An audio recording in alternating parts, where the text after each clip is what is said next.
ምኞት አይከለከልም። ነገር ግን አይነ ስውር ለመሆን እንዴት ትመኛላችሁ? ይቺ ሴት እንግዲህ ጆል ሺፐር ትባላለች። ገና ከ6 ዓመቷ ጀምሮ ነበረ አይነ ስውር ለመሆን የምትመኘው። ታዲያም እንግዲህ አስተዳደጓን ቢሆን ቤተሰብ ቢከለክላትም እሷ ግን አይኗን እየጨፈነች ጥቁር መነጽር እያደረገች ራሷን ታለማምር ነበረ።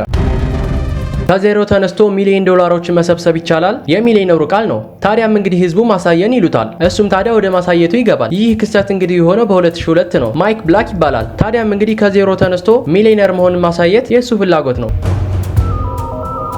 ይህ ግለሰብ ለ18 ዓመታት በአይሮፕላን ተርሚናል ውስጥ የኖረ ግለሰብ ነው። ታዲያም እንግዲህ የዚህ ሰውዬ ጉዳይ ዓለምን አጀብ ጉድ አስብሏል። ነገር ግን ይህ ሰው ምን አጥቶ 18 ዓመት ሙሉ በአንድ ተርሚናል ውስጥ ኖረ ብላችሁ ጥያቄ ልጠይቁ ትችላላችሁ። እናም ይህ ሰው ሚሂራን ካሜራናሲን ይባላል።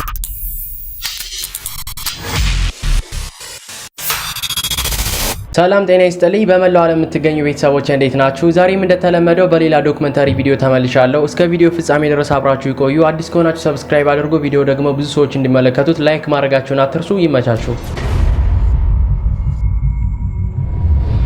ምኞት አይከለከልም። ነገር ግን አይነ ስውር ለመሆን እንዴት ትመኛላችሁ? ይቺ ሴት እንግዲህ ጆል ሺፐር ትባላለች። ገና ከ6 ዓመቷ ጀምሮ ነበረ አይነ ስውር ለመሆን የምትመኘው። ታዲያም እንግዲህ አስተዳደጓን ቢሆን ቤተሰብ ቢከለክላትም እሷ ግን አይኗን እየጨፈነች ጥቁር መነጽር እያደረገች ራሷን ታለማምር ነበረ። ይህንንም ታዲያ ፈረንጆቹ ትራንስኤብልድ ብለው ስም ሰጥተውታል። ታዲያም እንግዲህ ፍላጎቷ የአይምሮ እክል እንደሆነ ቢገመትም ማንም ግን ሊያስቆማት የቻለ ሰው አልነበረም። እሷም ታዲያ በተደጋጋሚ አይኗን ለማጥፋት ትሞክራለች። ለምሳሌ ያክል እንግዲህ ከሰዓታት በላይ በጣም ጠንካራ ወደሆነ ብርሃን አፍጣ ትቆይ ነበር። ታዲያም እንግዲህ ይህን ሁላ ነገር ስታደርግ ማንም አይናገራትም። ሲሻት እንግዲህ ከፈለገች አይኗን በሌላ እሷን ሊጎዳት በሚችል ነገር ትጎዳዋለች። ይህንንም ነገር ታዲያ ለ21 ዓመታት አድርጋ በ21ኛ ዓመቷ ላይ አንድ ነገርን አሰበች። የሚረዳት ዶክተር ካለ ወደ ሕክምና ተቋም ጎራ ማለት። ምናልባትም እንግዲህ ኃላፊነት የጎደለው ይሆን ወይንም ደግሞ ኃላፊነት የሚሰማው ዶክተር ችግር የለውም ፍላጎትሽን ኦን አደርገዋለሁ የምትፈልጊውን ነገር እረዳሻለሁ ቃሉ ነበረ። ታዲያም እንግዲህ ዶክተር ይህንንም ካደረገ በኋላ የቆሻሻ ማስወገጃ አሲር ተጠቅሞ አይኗን ለማጥፋት ሞክሮ ነበር።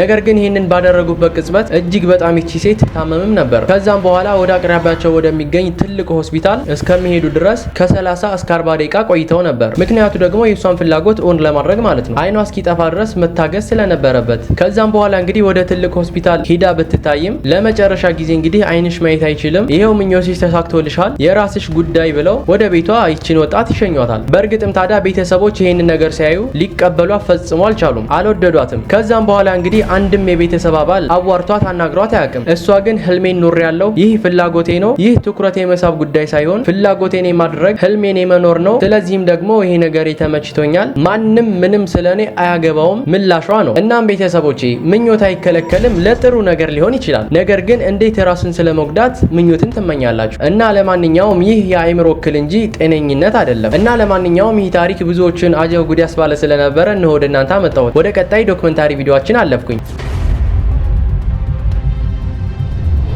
ይህ ግለሰብ ለ18 ዓመታት በአይሮፕላን ተርሚናል ውስጥ የኖረ ግለሰብ ነው። ታዲያም እንግዲህ የዚህ ሰውዬ ጉዳይ ዓለምን አጀብ ጉድ አስብሏል። ነገር ግን ይህ ሰው ምን አጥቶ 18 ዓመት ሙሉ በአንድ ተርሚናል ውስጥ ኖረ ብላችሁ ጥያቄ ልጠይቁ ትችላላችሁ። እናም ይህ ሰው ሚሂራን ካሜራናሲን ይባላል። ኢራናዊ ፖለቲካ ጥገኛ ጠያቂ ነበረ። በእርግጥ ግን ከሀገሩ ሲወጣ ያለምንም ፓስፖርት ኢራኖቹ አሳደው ላኩት። ታዲያም እንግዲህ ፈረንሳይ ተርሚናል ውስጥ ተገንቶ ማንነቱን የሚገልጽ ምንም አይነት መረጃ ስላላገኙ እዛው ያቆዩታል። እዚህ ሰውዬ ጋር ታዲያ ምርመራ ቢደረግበት ምንም ቢሆን እኔ የምፈልገው ፖለቲካ ጥገኝነት ማግኘት ነው፣ ምክንያቱም ደግሞ ከሀገሬ የወጣሁት ያለ ምንም መረጃ ነውም ሲል ተናገረ። ታዲያም ይህን ሁላ ነገር እንግዲህ ፈረንሳዮቹ ሊቀበሉት አልቻሉም። 1 ቀን 2 ቀን 3 ቀን እየተባለ ወራትን አመታትን አስቆጠረ። በእርግጥ ግን የዚህ ሰው መኖሩ ምንም አይነት ቁም ነገር አልሰጠውም። ካለበት ሀገር ይሄ አሁን ያለበት ይሻል ነበርና ብዙ ጓደኞችን ወዳጅ ዘመዶችን አፍርቶ መኖርን ተያያዘው። አመታት በዚህ መልኩ ተቆጠሩ። ታዲያም እንግዲህ ሰው ቁጭ ሲል ታሪኩን እየጻፈ ነበረ። በዚህም የተነሳ ታዲያ ዘ ተርሚናል ለሚለው ፊልም ጽንሰ ሐሳብ እንደ መረጃ አድርጎ ለዓለም ሰጠ። ታዲያም እንግዲህ የሱን ታሪክ ሁሉም ተቀባብሎ ፊልም ሰሩበት። በዚህም ስራ ታዲያ ለታሪኩ ብቻ የባለቤትነት መብት $250,000 የተከፈለው ሲሆን ከዛም በኋላ እንግዲህ የፈረንሳይ መንግስት የፖለቲካ ጥገኝነት ዶክሜንት አሳልፈው ቢሰጡትም ላለመፈረም ተቃውሟል። ይህ ሰው እንግዲህ በዚህ ሁኔታ ያለ ነበረ በልብ ህመም ቀጥታ ወደ ሆስፒታል ሄደው። ታዲያም እንግዲህ ሆስፒታል ውስጥ እየታከመ ባገገመበት ወቅት ፈረንሳይ የስደተኞች መጠለያ ካምፕ ብታስገባውም የለም የለም መሞቻዬም መኖሪያዬም እዛው ነው ብሎ ተርሚናል ውስጥ ተመልሷል። በኤርፖርት ውስጥ እንግዲህ አጠቃላይ 18 ዓመታት የኖረ ሲሆን በስተመጨረሻም ግን ህይወቱን በልብ ድካም አጥቷታል። ይህ ሰው እንግዲህ ኢራናዊው ሚህራን ካሚር ሚራንሲን ይባላል። በፖለቲካ ምክንያት ሀገርን ጠልቶ ከመሰደድ በላይ ምን የከፋ ነገር አለ? ከእንደዚህ አይነት እንግዲህ ሀገርን እየወደዱ መሰደድ እናም ደግሞ ለሀገር ሲሉ በአንድ መስኮት ስር መሞትን ይሰውራል። ለማንኛውም በመጨረሻም ይህ ግለሰብ 18 ዓመታትን እንግዲህ በኤርፖርት ተርሚናል ውስጥ ህይወትን ከመራ በኋላ ያው በመጨረሻም ህይወቱ አልፏል። ለማንኛውም ወደ ቀጣይ ዶክመንታሪ ቪዲዮአችን እንለፍ።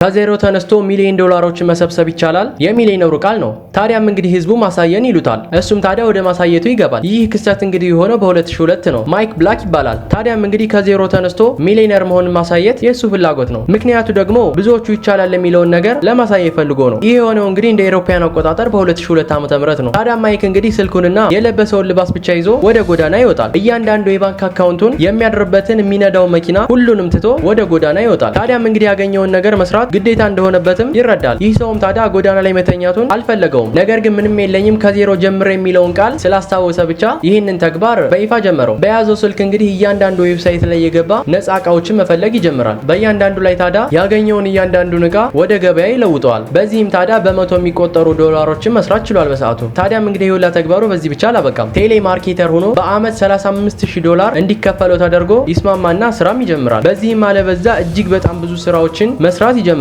ነገር ግን እንዳሰበው 1 ሚሊዮን ዶላር መሰብሰብ አልቻለም። የተረፈው እንግዲህ በሽታና የአይምሮ መቃወስ ብቻ ነው። ታዲያም እንግዲህ ይህ ግለሰብ በቃኝ አልቻልኩም ሲል በ10 ወራት ጉዞ ውስጥ ያጠራቀመውን 65000 ዶላር ብቻ ይዞ ከዚህ ውድድር ወጥቷል። ይህ በህይወት ያጋጠመኝ እጅግ በጣም አስቸጋሪውና የሰቀቀን ኑሮ ነውም ሲልም ተደመጠ። እና ለማንኛውም ቤተሰቦቼ ብዙ የተሳካላቸው ሰዎች ይኖራሉ፣ የህይወት ልምዳቸውን የሚያጋሩን እንዲሁም ደግሞ ኢንተርፕረነር ነን ከኛ ተማሩ ብሎ ብዙ ታሪኮች የሚነግሩን። ነገር ግን አንዳቸውንም ከነበራችሁበት ከዜሮ ጀምሩ ብትሏቸው ምንም የሚከሰት ነገር ወይንም ለውጥ የለም። ምክንያቱም ደግሞ በነበረው ጊዜ የሚገጥማቸው እና ያለፉበትን መንገድ ዳግም ስለማይመለስ ማለት ነው። ሲሆን እንግዲህ ያሳለፉትን ነገር እንደ ብርታት ይንገሩን እንጂ ትችላላችሁ በባዶ ተነሱ የሚሉ ሰዎችን ወደ ጎን ትታችሁ ፕራክቲካሊ ወይንም ደግሞ በገሃዱ ዓለም የሚሰራውን ነገር በትክክል የሚያሳይ ሰው አይጠፋም። ምክንያቱም ደግሞ ያው እንግዲህ ትናንት ዛሬ አይደለም፣ ያው ዛሬ ደግሞ ነገ ሊሆን አይችልም። በእርግጥ ግን የተላለፍንበት መንገድ ብዙ ነገሮችን ሊያስተምረን ይችላል። ብዙ ምክሮችንም ከምናውቀው አንጻር ለሰዎች ልንሰጥ እንችላለን። ነገር ግን ከዜሮ ጀምሩ ብትባሉ የማታረጉትን ነገር ከዜሮ ጀምሩ ባትሉ የተሻለ ነው። እና ለማንኛውም የሆነን ሰው ሞቲቬት ለማድረግ ስንጀምር፣ ለማነሳሳት ስንሞክር በገሃዱ ዓለም ያለውን ነጸብራቅ ብቻ የሚሆነውን ነገር ትክክለኛ ነገሩን እንግዲህ ብናሳይ ባይነኝ እኔ እንደግል ሐሳብ። ብቻ ውድ ቤተሰቦቼ የዛሬው ፕሮግራማችን ይሄን ይመስል ነበረ። በቀጣይ በአሪፍ ፕሮግራም እንገናኛለን። እስከዛ ድረስ ግን ሀሪፍና መልካም ጊዜ ተመኘው። መልካም ቀን ይሁንላችሁ። ሀሪፍ ጊዜ ተመኘው።